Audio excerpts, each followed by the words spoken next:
आज की जरूरियात के लिए पर्याप्त है।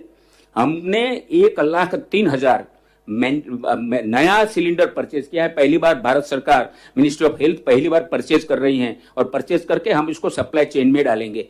तो 1,03,000 का ऑर्डर दिया है और सब भारत के मैन्युफैक्चरर्स हैं। अच्छा, दूसरा हमने एक तैयार करके रखा हुआ है कि हमारे पास 5 लाख ऐसे इंडस्ट्रियल ऑक्सीजन है जिसको हम इजीली मेडिकल ऑक्सीजन सिलेंडर में कन्वर्ट कर सकते हैं। कोई बहुत बड़ा कोई टेक्निक नहीं है, कोई टेक्नोलॉजी नहीं है, इसमें कोई खर्च भी नहीं होता है। तो ये हमारे पास 5 लाख है, लेकिन अभी हमको जो रिक्वायरमेंट दिया है इसके मुताबिक 60,000 का ऑलरेडी हमने ऑर्डर कर दिया है और हर राज्य को बता दिया है, वो वहां से मंगवा सकते हैं। वो सप्लाई चेन ऑलरेडी है, इसी में आ जाएगा। तो ये नेक्स्ट अब आया पीपी, जो सब आप सबको जो सबकी एक चिंता थी कि पीपी का क्या है। तो पीपी का डिमांड हमको जो दिया गया है, दिस आर प्रोजेक्टेड डिमांड्स। ये हम मैक्सिमम अप्रोच लेके हम चल रहे हैं।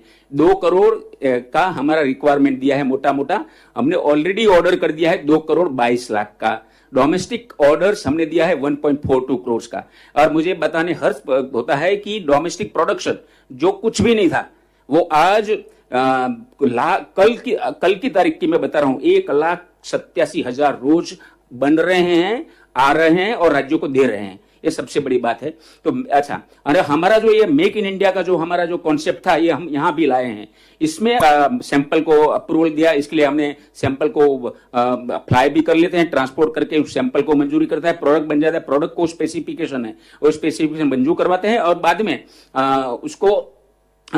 उसको इमीडिएटली उसका जैसे भी उसका स्पेसिफिकेशन मंजूर हो जाता है, तुरंत फर्स्ट कम फर्स्ट सर्व पे बेसिस पे ऑर्डर दिया जाता है। ओपन टेंडर है, anybody can come, the price is fixed and we are giving the order on the same day. तो आपको मैं बताऊं कि 30/4 को 1,27,000 रोज का उत्पादन शुरू हुआ है, वो जीरो था, ये आप बताएं। और additional domestic supply in the next 2 months is 1.15 crore. हमारा रिक्वायरमेंट 2 है तो 1.15 तो ये हो रहा है कि इतना हो जाएगा। और हमने इंपोर्ट का 80 लाख का ऑर्डर दिया है और ये सब आना शुरू हो गया है हमने। तो अच्छा, तो ये हमने ये बताया कि आगे नेक्स्ट तो बताना ये चाहिए कि देखो, इसमें हमने एक ही था, चित्रा करके एक लेबोरेटरी थी, हमने 15 दिन में 9 नए लेबोरेटरी बना दिए हैं।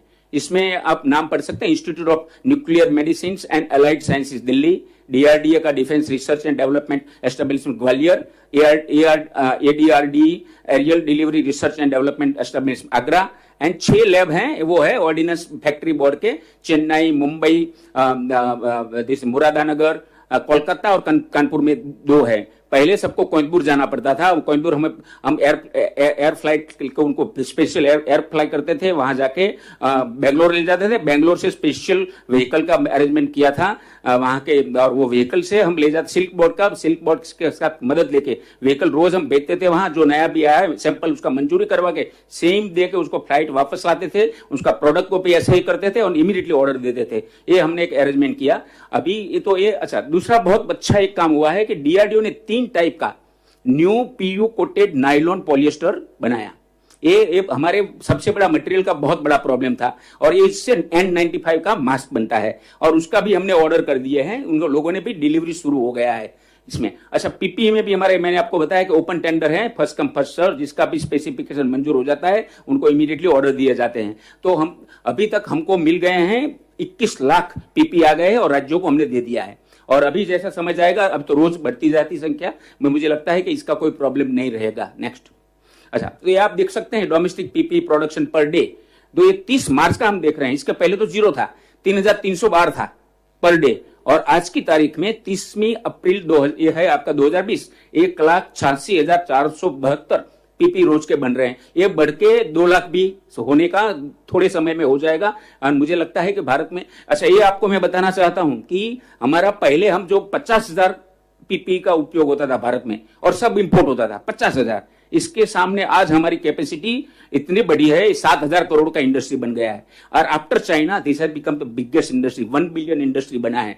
तो ये हमारा, मुझे लगता है कि ऐसे ही हमारा जो नए लोग आ रहे हैं होता है तो हम एक्सपोर्ट भी कर पाएंगे भारत की पूरी जरूरियात को। लेकिन अभी हमारा भारत का जरूरियात का हम पूरा ध्यान रख रहे हैं। नेक्स्ट, N95 और N99 मास्क, मैंने बताया पहले ही कि डीआरडीओ ने नया मास्क का मटेरियल नया डेवलप किया और वो N99 मास्क है। हमारा डिमांड हमको दिया है 2.72 करोड़। अच्छा, इसमें से टोटल हमने ऑर्डर कर दिया है 2.49 करोड़ का किया है। अच्छा, डोमेस्टिक ऑर्डर है 1.49 है, और उसका भी कैपेसिटी बताइए, जीरो था। आज का जो मैं कल का फिगर दे रहा हूं वो रोज का 2,30,000 बनना शुरू हुआ है, और ये बहुत बढ़ने की संभावना है क्योंकि नए नए मैन्युफैक्चरर्स भारत के ही आ रहे हैं। और ये हमने उसका मशीनरी, स्टिचिंग मशीन, ये सब चीजें भारत में ही उसका पूरा इंतजाम किया गया है और भारत में ही पूरा बन रहा है। तो मेक इन इंडिया अगेन हम लाए हैं, तो उसका 6 डोमेस्टिक मैन्युफैक्चरर्स हैं हमारे पास, 7 नया हमने ऑलरेडी आइडेंटिफाई किया है। उनका मास का जो है सैंपल हमारे पास आ गया है, उसको अलग अलग जगह लेबोरेटरी में हमने भेजा है लास्ट 3 डेज में, और उसका भी मंजूरी हो जाएगा। तो ये हो जाएगा। अच्छा, डोमेस्टिक में हमारा जो डोमेस्टिक आएगा हमारे पास जो मैन्युफैक्चरिंग, ये 2 महीने में आएगा। ये मैन्युफैक्चरिंग में बोल दिया, रिसीव हमको 50 लाख के अकबर मिल गए हैं और हर राज्य को हमने दे दिया है। 2 महीने में हमको 1,40,00,000 एंड मास्क मिलेगा। तो ये मुझे लगता है कि भारत की जरूरत और हमने जो इंपोर्ट किया है 1 करोड़ का, तो पूरी जरूरत हमारी पूरी हो जाएगी, कोई प्रॉब्लम नहीं रहेगा। क्या अच्छा, श्योर सप्लाई भारत का है 1,40,00,000, रोज के 2-2.5 लाख, रोज के 2.5 लाख जितने मास्क आएंगे। तो ये तो हमारा पूरा देश को दे सकते हैं। अच्छा, हमारा नया लैब भी हम ऐड करने का अभी प्रयत्न कर रहे हैं। हमने क्वालिटी काउंसिल ऑफ इंडिया को बोला हुआ है कि हमको और भी लैब दिया जाए, पीपीई की तरह जो हर जगह पे हमने लैब किया है, तो फास्टर होगा सैंपल चेकिंग, फास्टर एक प्रोडक्शन में आ पाएंगे। मुझे I am amazed at the capacity of Indian industry, the way they have come forward and the way they have started manufacturing using that technology is just amazing. And I am really thankful to the Indian industry that in the time of difficulty they have come forward and started manufacturing. Again यहाँ हमारा open tender है, first come first serve, जिसका भी मंजूर हो जाता है उसको इमीडिएटली ऑर्डर दिया जाता है। नेक्स्ट, ये आप देख सकते हैं डोमेस्टिक मैन्युफैक्चरिंग आपका, ये मैं 30 दिन का दिया है। इसके पहले तो जीरो ही था, लेकिन ये मार्च की 1 तारीख से शुरू हो गया था, काम पहले से शुरू हुआ था। अभी आज की तारीख में 2,30,500 30 को ले इतना हमारा प्रोडक्शन शुरू हो गया है। नेक्स्ट, अच्छा, अब डायग्नोस्टिक टेस्टिंग किट्स की बात हम करें तो कंबाइंड आरटीपीसीआर हमको 35 लाख की हमको जरूरत बताई गई है हमारे ग्रुप को। हमने ऑर्डर कर दिया है, आईसीएमआर ने ऑर्डर किया है, आईसीएमआर ने बहुत अच्छा काम किया है और उन्होंने 21,35,000 का ऑर्डर किया है। आ गया है 13,75,000, वही रेगुलरली डिलीवरी हो रहा है इसका। रॉच टेस्ट किट का 8 लाख बताया है, लेकिन जो ऑर्डर किया है ज्यादा मशीन उसको ध्यान में रख के किया है। आज का जितना मशीन है इसके सामने 2 लाख की जरूरत है टेस्टिंग। एक टेस्ट किट से रॉच मशीन में 1400 को होता है टेस्ट, 1401, तो ये 2 है तो इसका 2 लाख का, इनको 1400 गिन ले तो इतना टेस्ट हो सकता है। और अभी हमको 6 लाख आ गए हैं और इसका रेगुलर डिलीवरी है, कोई प्रॉब्लम नहीं है। मैन्युअल आरटीपीसीआर में आप देख सकते हैं कि प्रो 35 लाख के सामने 30 लाख आ गए हैं, प्राइमर 35 लाख के सामने 22 लाख आ गए हैं, मास्टर मिक्स है 16.4 लाख आ गए हैं। अच्छा, वीटीएमएस एंड आरएनआर ये राज्य सरकार परचेज करती हैं, लेकिन अभी हमने सेंट्रल गवर्नमेंट ने डिसाइड किया है कि हमको राज्य सरकार को भी हैंड होल्डिंग करेंगे, हम उसका परचेज करेंगे। उसके भी ऑर्डर हो गए हैं और उनका भी रेगुलर डिलीवरी आ रहा है। नेक्स्ट, अच्छा, ये मैं बताना चाहता था drugs and other medical equipments. एक मैं बताना चाहता हूं कि भारत में आज कोई दवा की मेडिकल इक्विपमेंट का कोई शॉर्टेज नहीं है। एंड एक बताना कि हमारे वहां डिपार्टमेंट ऑफ फार्मास्यूटिकल, जिसका मैं सेक्रेटरी हूं, तो हमारे वहां 2 कंट्रोल रूम हमने चालू किए हैं सिंस लास्ट 2 मंथ्स। एक डीओपी में है, मेरे डिपार्टमेंट में है, एक एनपीपी में, दोनों 24/7 काम करता है। और हमारा continuous interaction with the manufacturers, distribution and pharmacist है। स्टेट हमने बहुत मदद किया है क्योंकि medical and drugs and medical device industry पूरा चलना चाहिए, नहीं तो शॉर्टेज हो सकता है। और तो होम मिनिस्ट्री ने भी हमको बहुत मदद किया है और इसकी वजह से हमारा आज कोई शॉर्टेज नहीं है। ये अच्छा, ये एचसीक्यू का एक इश्यू आ रहा था कि हाइड्रोक्सी क्लोरोक्विन टैबलेट्स का क्या सिचुएशन है, तो मैं आपको बताना चाहता हूं कि प्रोडक्शन कैपेसिटी 12.23 थी मार्च में, अप्रैल में वो 30 करोड़ टैबलेट हो गया है। इसका मतलब है 1.5 टाइम्स प्रोडक्शन कैपेसिटी भारत का बढ़ा है। हमने जो रिलीज हमने मार्केट में रिलीज किया है, मार्केट में फार्मेसी को 9 करोड़ का प्लान है, 5 करोड़ अभी दिया है, 4 करोड़ अभी ट्रांजिट में है। अच्छा, अगेंस्ट उनका रिक्वायरमेंट, रेगुलर रिक्वायरमेंट 2.5 करोड़ था। ये यूज होता था आर्थराइटिस एंड लुपुस, ये 2 डिसीज के लिए यूज होता था। इसके सामने हमने एक 9 करोड़ का हम रिलीज कर दिया है। अच्छा, सेंटर एंड स्टेट दोनों का हमने डिमांड पूरा दिया है और नेक्स्ट के नेक्स्ट में ये बताऊंगा मैं आपको। देखिए ये है पूरा, एक बताते हैं आपको कि there are two main manufacturers, they manufacture almost 90% of the SCQ, Ipca and Zydus. ये दोनों का कैपेसिटी आप देख सकते हैं कि टोटल कैपेसिटी 4.73 एंड 7.50 था, तो वो था टोटल मिला के 12.23 था, आज 30 हो गया है। मुझे अभी बताया गया है कि मई में जो 30 करोड़ हमने लिखा है टैबलेट्स, वो 40 करोड़ तक की हो सकती है। और नीचे आप देख सकते हैं स्टेटस ऑफ सप्लाई, तो इसमें आप देख सकते हैं कि ये मिनिस्ट्री ऑफ हेल्थ ने हमें 7 करोड़ दिया है। अभी मिनिस्ट्री ऑफ हेल्थ ने हमको बताया है कि इतना ज्यादा हमको बस इतना अभी नहीं चाहिए, और लेकिन हमने उसको दे दिया है रिक्वायरमेंट से। स्टेट गवर्नमेंट को हमने 3.80 प्रोवाइड किया है, और फार्मेसी में 5.24, और मैंने बोला 4 करोड़ ट्रांजिट में है, मिला के 16 करोड़ टैबलेट, जो 2.5 करोड़ था इसके सामने 16 करोड़ टैबलेट हमने मार्केट में दिया हुआ है। एससीक्यू का it is a success story in which we have been able to to help the other nations also, that has and also meet our demand, and still we have the surplus with us. This next I would like to thank all the department. Naturally, Ministry of Health and Family Welfare has been very helpful to us and has guided us.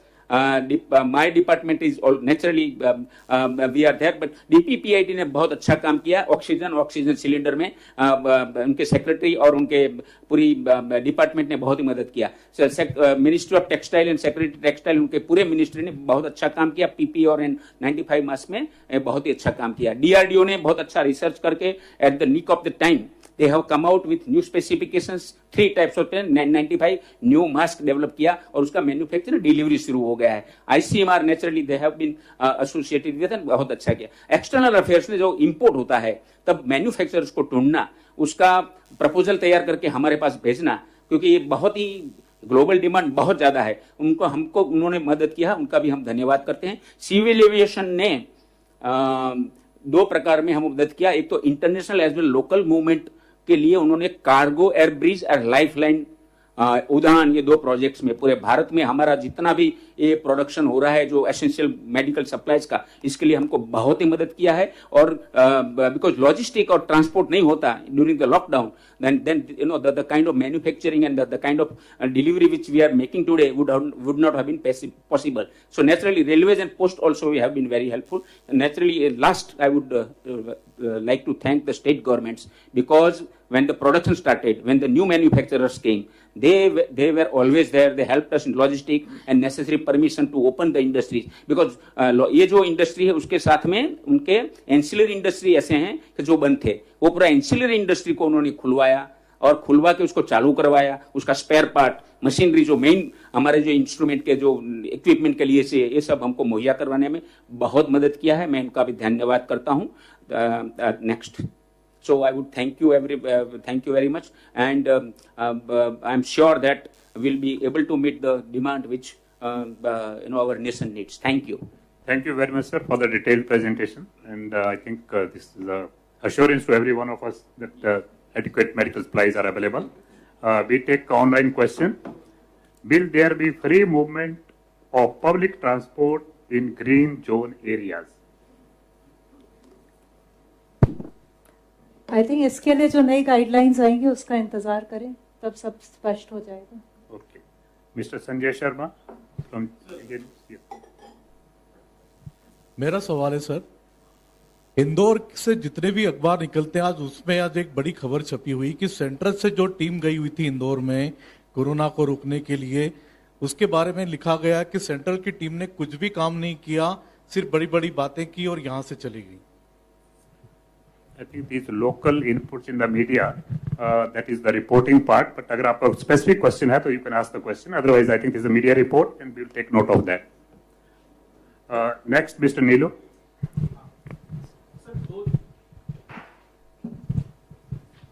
दो चीजें sir. एक तो जो health ministry ने जारी किया है, नया जो लिस्ट जारी की है, उसमें 21 दिन का एक पीरियड रखा गया है उसको रेड जोन से, तो वो क्या है सर? क्योंकि पहले आप 28 दिन कहते हैं कि कोई ग्रीन जोन तभी बनेगा जब 28 दिन वहाँ कोई नया केस नहीं आए, तो 21 दिन का क्या है? और दूसरा सर कि जो डिस्ट्रिक्ट में जो आप जो कंटेनमेंट एरिया और बफर जोन ये 2 बता रहे हैं, तो क्या बफर जोन के बाहर जो होगा वो ग्रीन जोन माना जाएगा, वो डिस्ट्रिक्ट के भीतर भी?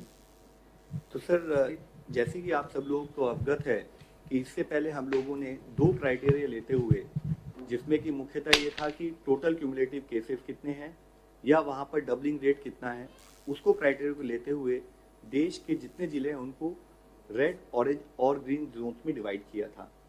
उसके बाद जैसे जैसे केसेस का नंबर बढ़ रहा है, जैसे जैसे हमारी रिकवरी रेट में चेंजेस आ रहे हैं, जैसे जैसे हमारी सैम्पलिंग रिक्वायरमेंट बढ़ रही है, तो एक नीड है कि हम जो हमारा सैम्पलिंग क्राइटेरिया उसको थोड़ा और, उसको जो हमारा आइडेंटिफिकेशन क्राइटेरिया है फॉर ए जोन, उसको थोड़ा और ब्रॉड बेस करें, उसको मल्टी फैक्टोरियल लेके जाएं, ताकि हर eventuality at the field level in terms of identification of the critical areas of intervention should be taken into consideration and no zone which can tomorrow become a problem for us should be missed out. तो उसके part में ही हमने red और orange zone को define किया है, जिसमें हमारे बहुत सारे क्राइटेरिया हैं जो रिवाइज क्राइटेरिया हैं। अगर आप देखें तो एक तो टोटल इंसिडेंस ऑफ केसेस वहाँ पर कितनी है, उसके साथ ही वहाँ पर डबलिंग रेट कैसा है केसेस का, साथ ही वहाँ पर टेस्टिंग किस लेवल पर हो रही है, वहाँ पर हमारी सेंट्रल RRT जो गई हैं, होम मिनिस्ट्री की RRT जो गई हैं, जिसमें कि हमारे हेल्थ के प्रोफेशनल्स हैं, उनका फीडबैक क्या है, जो हमारा रेगुलर सर्वेलेंस स्टेट के साथ कोऑर्डिनेशन में चलता है उसका क्या फीडबैक है, इसके साथ ही वहाँ पर डेंसिटी ऑफ पॉपुलेशन कैसी है, कि क्या वह एरिया आज अगर वहाँ पर थोड़े से कम केसेस है but this is a critical area, कि कल को वहाँ पर प्रॉब्लम ऐसी ना हो जाए कि अंडर करंट के रूप में वहाँ पर केसेस इतने हो कि वह जिला उसे मैनेज ना कर सके। तो इन सारे कंसिडरेशंस को लेते हुए हमने ऑरेंज और रेड जोन को डिफाइन किया है। नाउ किसी भी एक पर्टिकुलर जिले में अगर वहां पर इससे पहले वह रेड या ऑरेंज है, तो साथ में अगर वहां पर कंटेनमेंट एफर्ट्स अच्छे ढंग से चल रहे हैं, जिसका इम्पैक्ट आना शुरू हो गया है, तो हमने कहा है कि 21 दिन अगर उस जिले में कोई केस नहीं आता तो आप उसको रेड या ऑरेंज से निकाल कर आप उसको ग्रीन जोन में कंसिडर कर सकते हैं। दूसरा विषय जैसे आपने बताया कि मुख्य फोकस ये है कि विद इन दीज डिस्ट्रिक्ट, जिसको हम रेड या ऑरेंज जोन बोलते हैं, वहां पर केसेस आए हैं, तो वहां पर हमें एक प्रोएक्टिव और स्ट्रिंजेंट मेथड में जाते हुए उनको कंटेन करना है। वहां पर जो भी वायरस स्प्रेड हुआ है सिस्टम में, उसको कंटेनमेंट जोन उसकी डिलीनेट करते हुए वहां पर उसको एक बड़े रूथलेस मैनर से वहीं पर चेन ऑफ ट्रांसमिशन को रोकना है, ताकि उस जिले में और उस जिले के बाहर वह ना फैले। तो ये इसी संदर्भ में मैंने आप लोगों को कंटेनमेंट जोन के प्रॉपर पैरामीटर्स के बारे में हाईलाइट किया था। अब कंटेनमेंट जोन के बाहर चाहे वह रेड डिस्ट्रिक्ट हो या वह ऑरेंज डिस्ट्रिक्ट हो, उसमें कुछ रिलैक्सेशन दी जा सकती है, जिसको कि ministry of home disaster management act के तहत नोटिफाई करेगी। Another online question, Delhi, Mumbai और पुणे, क्या इन शहरों में सोमवार से लॉकडाउन खुल जाएगा? I think this is speculative, we have to wait for the announcement, but if anything madam you want to add? Okay, We should wait for it. Mister Anu Mitra, Anand Bazar पत्रिका।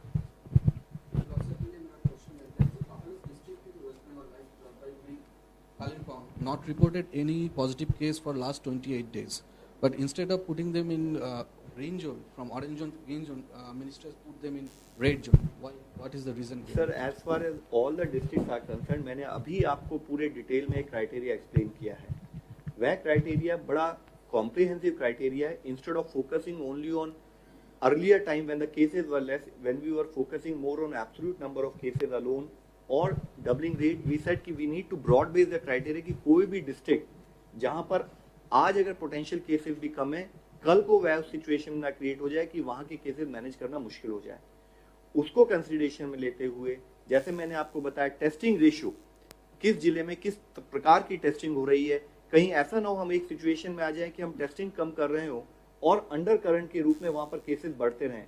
इसी तरह से किस जिले की क्या डेंसिटी ऑफ पॉपुलेशन है, कि अगर वह बहुत ही ज्यादा हाईली डेंस एरिया है तो चांसेस हैं कि वहां पर केसेस फैलने के उसी स्पीड से बढ़ने के भी चांसेस होते हैं। तो हमने अपने क्राइटेरिया को ब्रॉड बेस किया, ब्रॉड बेस करके जो जिले हमारे लिए फ्यूचर में भी एक पोटेंशियल रिस्क क्रिएट कर सकते हैं, चाहे वहां पर आज लिमिटेड नंबर ऑफ केसेस भी हो, उनको कंसिडरेशन में लेकर रेड जोन के रूप में डिफाइन किया गया है। आज सबसे बड़ा चैलेंज मैं आप सबसे रिक्वेस्ट कर रहा हूं, सबसे बड़ा चैलेंज इज कि not whether a district has been classified as a red district और it has been classified as a orange district. Challenge ये है कि आज क्या हम जिन भी डिस्ट्रिक्ट्स में केस आए हैं अपनी कंटेनमेंट जोन को प्रॉपरली डिलीनेट कर रहे हैं, और डिलीनेट कर हमने कितनी, डिपेंडिंग ऑन द विड्थ और the overall area of that particular containment zone, हमने कितनी स्पेशल सर्विलेंस टीम्स बनाई हैं। वह surveillance team day to day घर पे जाकर सर्वे कर रही है नहीं कर रही है, क्या वह कोई केस छोड़ तो नहीं देती जिसकी वजह से फिर अगर अंडर करंट के रूप में जो भी हमने एफर्ट्स किए हैं वह फेल हो सकते हैं। तो उसी के संदर्भ में जो हमारा मुख्य फोकस होना चाहिए वह होना चाहिए कि जहां पर भी केसेस आए हैं, वह चाहे रेड जोन डिस्ट्रिक्ट हो चाहे ऑरेंज जोन डिस्ट्रिक्ट हो, बिना किसी कोताही के वहां पर हम कंटेनमेंट एफर्ट्स को पूरे 100% उस मोमेंटम से, उस रिगर से करें कि वहां पर डिजीज फैल ना पाए। Last question, Mr. Neeraj, News 18.